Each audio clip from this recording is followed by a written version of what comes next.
ଏଠି କର୍ମ କର୍ମ ଫଳ ହିଁ ପ୍ରତ୍ୟେକଙ୍କୁ ଭୋଗିବାକୁ ହବ। ଗାନ୍ଧାରୀର ଅଭିଶାପ ତାଙ୍କ ଉପରେ ଥିଲା ନା, କୌରବ ବଂଶ ଧ୍ୱଂସ ହେଲା, ତାଙ୍କ ଯଦୁବଂଶ ବି ଧ୍ୱଂସ ହେଇଗଲା। କର୍ମଫଳ ସମସ୍ତଙ୍କୁ ଭୋଗିବାକୁ ହବ।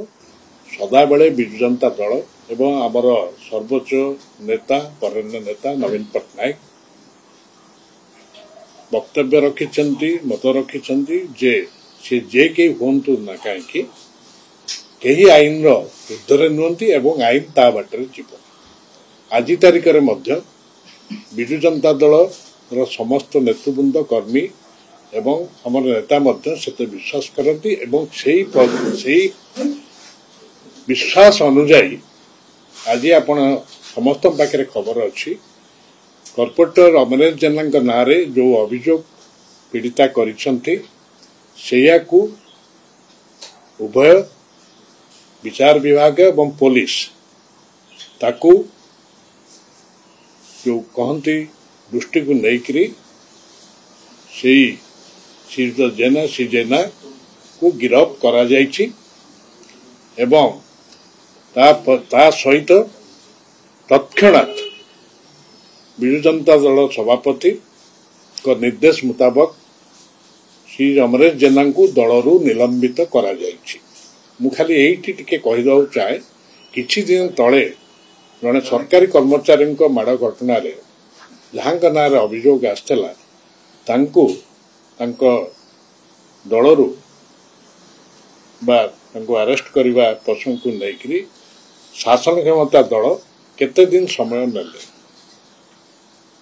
ସେ ବିଷୟଟି ଆପଣମାନେ ବିଚାର କରନ୍ତୁ।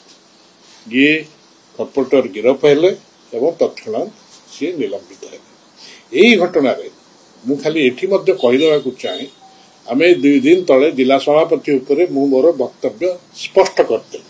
ସେ କଥା କହିଥିଲି ଯେ ବିଜୁ ଜନତା ଦଳ ସଦାସର୍ବଦା ନାରୀ ସୁରକ୍ଷାକୁ ସର୍ବୋଚ୍ଚ ପ୍ରାଥମିକତା ଦେଇ ଆସିଛି।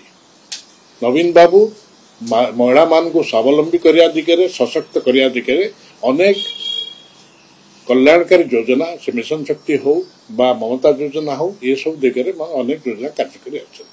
ଦଳର ସେଇ ଶାସନ କ୍ଷମତା ଥିଲାବେଳେ ଦଳର ଯାହା ଷ୍ଟାଣ୍ଡ ଥିଲା ନାରୀ ସୁରକ୍ଷା ଆଜି ମଧ୍ୟ ତାହା ଅତୁଟ ରହିଛି, ବଳବତ୍ତର ରହିଛି। ତେଣୁ ତାର ନିଦର୍ଶନ ବା ହେଲା ଦୃଷ୍ଟାନ୍ତ ହେଲା ତତ୍କ୍ଷଣାତ୍ ଇଏ ଦଳରୁ ନିଲମ୍ବିତ ହେଇଛନ୍ତି।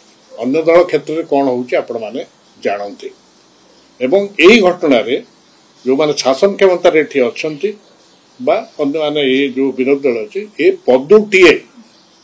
ପଦୁଟିଏ ତାଙ୍କର ଯେଉଁ ମହିଳାମାନଙ୍କର ମୋର୍ଚ୍ଚା ଫୋର୍ଚ୍ଚା ଇତ୍ୟାଦି ଅଛି କେହି ପଦୁଟିଏ କହିଲେ ନାହିଁ।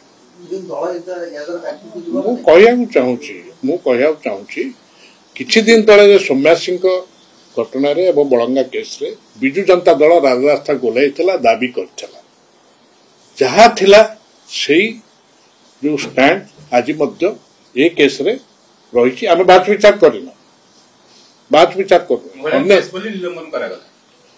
ମହିଳାଙ୍କ ସୁରକ୍ଷାକୁ ମୁଁ କହିଲି ଆପଣଙ୍କୁ କିଛି ସମୟ ତଳେ ସର୍ବୋଚ୍ଚ ପ୍ରାଥମିକତା ଆମେ ଦେଇ ଆସିଛୁ ଏବଂ ଏ କ୍ଷେତ୍ରରେ ମଧ୍ୟ କୌଣସି ବିଳମ୍ବ ହୋଇନାହିଁ। ଆଜି ଗିରଫ ହେଲା ସକାଳେ କର୍ପୋରେଟର ଶ୍ରୀ ଜେନା ଏବଂ ତତ୍କ୍ଷଣାତ୍ ନିଲମ୍ବନ ଆଦେଶ ହେଇଛି। ଭଗବାନ ଶ୍ରୀକୃଷ୍ଣ ତ କହିଛନ୍ତି ଯେ ଏଠି କର୍ମ ଫଳ ହିଁ ପ୍ରତ୍ୟେକଙ୍କୁ ଭୋଗିବାକୁ ହବ।